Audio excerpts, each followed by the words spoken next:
A Kenner man is in the Jefferson Parish Jail accused of leaving the scene of an accident after critically injuring a little boy with his car.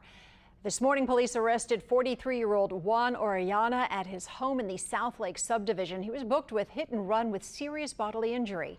It happened at around 6:30 last night in the 600 block of Vintage. Police say an 8-year-old boy was riding a battery-operated bike and trying to cross the street when Orellana hit him with his Jeep.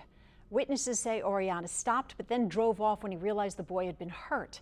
A witness took the picture of the Jeep and then followed Orellana to the entrance of his subdivision. Police searched the area throughout the night and found Orellana and his Jeep early this morning. Had Mr. Orellana stayed there on scene, he may not have been charged unless, there was other factors with being under the influence. So we do believe that may be a major factor in why he fled the scene. Police did not release the little boy's name, but said he was critically injured with a fractured skull and brain swelling.